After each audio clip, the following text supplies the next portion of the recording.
रानी शीना और कोमल 3 बहनें थीं। उन दिनों उनकी माँ कुछ बीमार रहती थी। कोमल तीनों में बड़ी थी। उसकी शादी तय हो चुकी थी। कोमल की एक सहेली थी पूजा, जो कि शादीशुदा थी। 2 बच्चे थे उसके।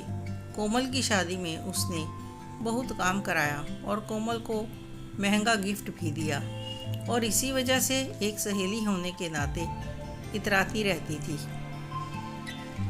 कोमल की शादी हो गई और वह अपने घर चली गई। बाद में उनकी माँ ज़्यादा बीमार हो गई और कुछ ही दिनों बाद उसकी मौत हो गई। अब दोनों बहनें रानी और शीना अपने पिता के साथ रहती थी। दोनों ही बहनें प्राइवेट जॉब करती थी और पिता भी प्राइवेट जॉब करते थे। इतवार को हाफ डे होता था तो वे लंच टाइम पर घर आ जाते थे। उन दिनों हर घर में टीवी नहीं होते थे तो एक दूसरे के घर पर ही चले जाते थे। उन दिनों इतवार को टीवी पर शाम को 6 बजे हिंदी फिल्म आती थी, तो सभी 6 बजे से पहले खाना तैयार कर लिया करते थे और आस पड़ोस के घरों में जाकर फिल्म देखते थे। एक बार कोमल मायके आई और उसकी सहेली पूजा उसे मिलने आई। बातों बातों में कोमल ने यूं ही कह दिया कि मेरी बहनों का ध्यान रखना। बस उस दिन से वह अपने आप को उनकी बड़ी बहन समझने लगी। उसने कभी कभी घर आना शुरू कर दिया। वह जानती थी कि दोनों बहनें नौकरी करती हैं और इतवार के दिन उनका हाफ डे होता है। तो एक बार पूजा अपने दोनों बच्चों और पति के साथ उनके घर शाम को 5 बजे आ गई। रानी ने पानी पिलाया, फिर नींबू पानी बनाकर पिलाया और थोड़ी देर बाद चाय के लिए पूछा। तो वे दोनों पति पत्नी वहाँ आराम से बैठकर इधर उधर की बातें करने लगे। चाय पी, फिर रानी शीना दोनों आराम से बैठ गई। 7 बज चुके थे और वे दोनों बहनें पड़ोसियों के घर फिल्म देखने जाना चाह रही थी, लेकिन पूजा और उसका परिवार जाने का नाम नहीं ले रहा था। खाने के लिए पूछा गया तो वे लोग खाना खाने भी बैठ गए। उन दिनों हफ्ते में 2 फिल्में आती थी, लेकिन एक ही फिल्म देखने को मिलती थी। उस दिन फिल्म भी मिस हो गई। रानी को गुस्सा आ गया, लेकिन अपनी बड़ी बहन की खातिर चुप रह गई। अगले इतवार को फिर से वे लोग तैयार होकर रानी शीना के घर आ धमके। अब फिर से वही नींबू पानी, फिर चाय। अगर गलती से खाने के लिए पूछ लिया तो इनकार नहीं करेंगे। उन्होंने तो रानी शीना के घर को एक पिकनिक स्पॉट समझ लिया कि हर हफ्ते मुंह उठाया और चल दिए। शर्म भी नहीं थी। 4 या 5 इतवार ऐसे ही बीते।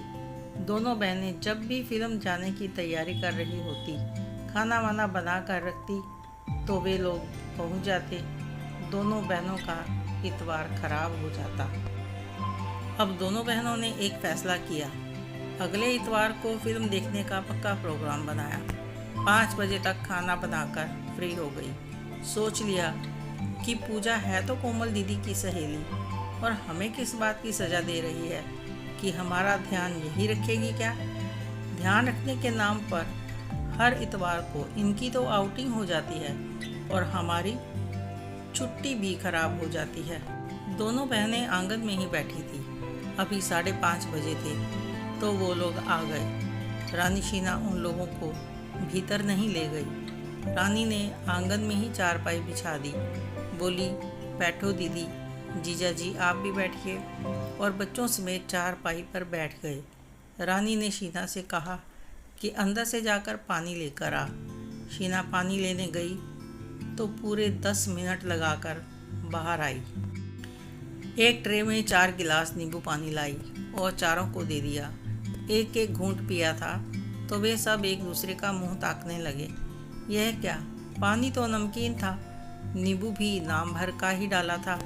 पूजा और उसके पति एक दूसरे की शक्ल देखने में व्यस्त थे और रानी बोल रही थी, दीदी आपको पता है आज टीवी पर कौन सी फिल्म आ रही है। वह बोली, हमारे घर पर टीवी नहीं है, सोच रहे हैं कि टीवी भी लगवा ही लें, तो जल्दी से लगवा लो। अब तुम्हारी छोटी बहनें लोगों के घर जाती हैं फिर अपनी बड़ी बहन के घर पर फिल्म देखने आया करेंगी। फिर पूछा, दीदी आप रुकेंगे ना? पापा जी घर पर ही हैं और मैंने दाल बना दी है और आप पापा जी के लिए फुल्के बना देना। और हाँ, आप भी खाना खा कर जाना और हमारे लिए मत बनाना। तो पूजा एकदम से बोल उठी, नहीं रानी, आज हम हमारी ननद के घर जा रहे हैं। उनके बेटे का जन्मदिन है तो खाना हम वही खाएंगे। पूजा समझ गई थी कि अब यहाँ हमारी दाल नहीं गलेगी, तो वे पति और बच्चों को साथ लेकर उठी और वहाँ से चले गए। उसके बाद दोबारा कभी किसी इतवार को रानी के घर नहीं आए, उन्हें चाय के लिए भी नहीं पूछा। आप क्या सोचते हैं कि रानी और शीना ने यह सब करके सही किया या गलत? कमेंट करके ज़रूर बताएं। कहानी अच्छी लगी हो तो लाइक करें, शेयर करें, सब्सक्राइब करना ना भूलें। धन्यवाद।